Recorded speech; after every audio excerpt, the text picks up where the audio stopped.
Good morning, everyone.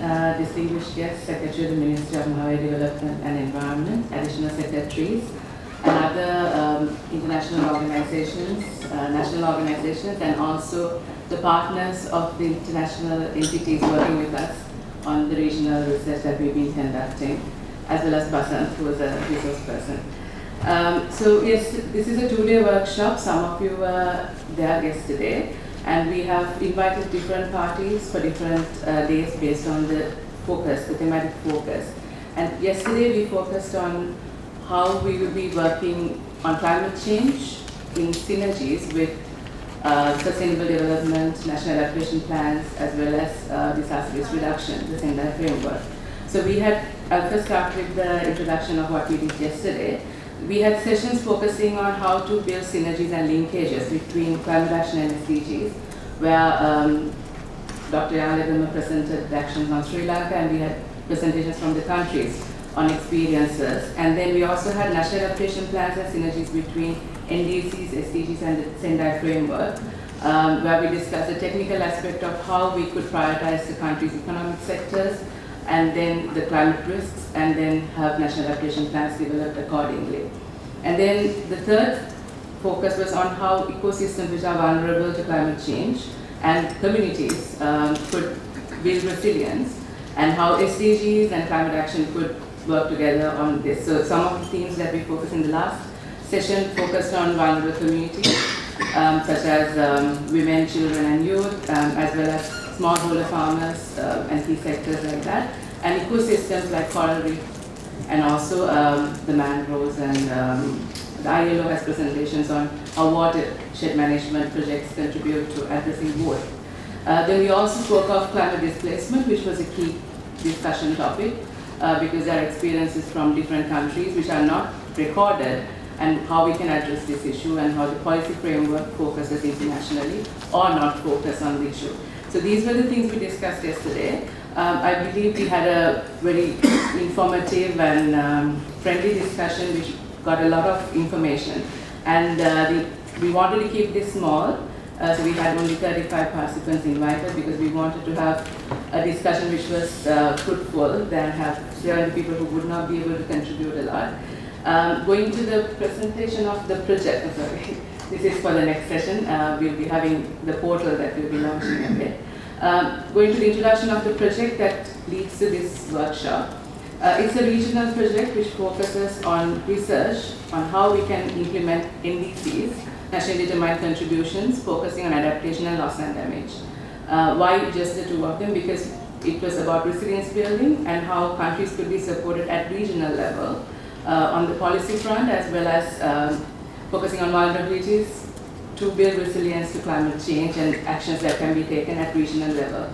So South Asia has common grounds that we all share. Vulnerable communities, for example, we have agricultural communities, we have ecosystems that are similar in most countries. Sri Lanka is a bit different in the sense that adaptation actions have been taken ahead of Bangladesh and Nepal on some fronts, while we have examples of certain things that we learned from Nepal and Bangladesh, because they are ahead of us in some levels. So for example, Nepal has had the NAPA, which was developed because both the countries are LDCs, so NAPA's Nationally Appropriate Program of National Adaptation Program. Yeah, so it's a short-term one, NAPA's. And the National Adaptation Plans, which were for developing countries, not just for LDCs. But Sri Lanka has submitted a NAP in 2016. We started working on it in 2015. Whereas Bangladesh and Nepal are working on it. You have just access to Green Climate Fund risk readiness funding, whereas we are working on accessing some of these. So there are experiences that we share, common grounds, that we can work on to understand things and implement things better. And why is NDC important, and how is the link from NAP to the NDC? This was also discussed yesterday, because NDCs will be implemented through national adaptation plans. That's the understanding. This is a big way on some levels, but the funding for adaptation would usually come from national adaptation plans process, because it helps to identify priorities for adaptation.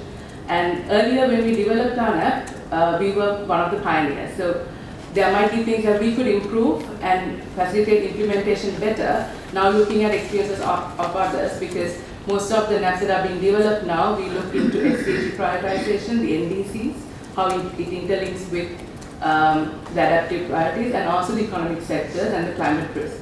And the third national communication that Sri Lanka is doing at the moment will contribute to this, because we are developing risk assessments, and the adaptation actions could be based on the assessments. And again, Nepal is doing the same, so there will be experiences shared on this. The project that we are focusing on focuses on 3 countries at national level, as you understood, Nepal, Bangladesh, and Sri Lanka. And SLYCAN Trust is working on the regional aspect as well. And I will be giving more information on this later in the next presentation. But the priority is allocated to identifying laws and policies, and then the interlinkages and also the synergies of implementing NDCs through them. And if there are gaps, what can we do to address this in an effective manner? So for Sri Lanka, we've analyzed laws for 14 sectors. A team of about 15 people have been contributing to this. Similarly, in other countries, based on the sectors, this has happened. And then it was also understood that it's not about just laws, there are other things that feed into it, like the research that's needed, capacity gaps that are there, that could also contribute to non-implementation of these. So how these can be addressed will also be discussed in the next session. And there's also a component which is on knowledge sharing and lessons learning, which comes to the website where it's up there, where we have a portal that's being developed for sharing experiences, lessons on adaptation and resilience, which is an open portal for anyone, for not just Sri Lanka, but it's set up through this project.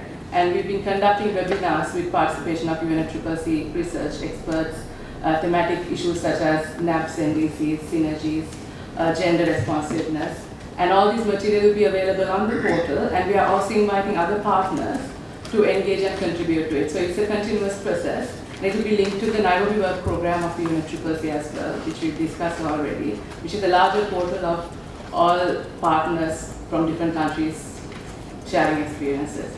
So we want to introduce it to you, and I would like to invite Secretary to the Ministry of Environment to kind of show it to the world and other world. Group and then so it's in our website. Vositha, I have just one little question. Does your NDC commit for any reduction of greenhouse gas? Can we come back to that after the... Okay.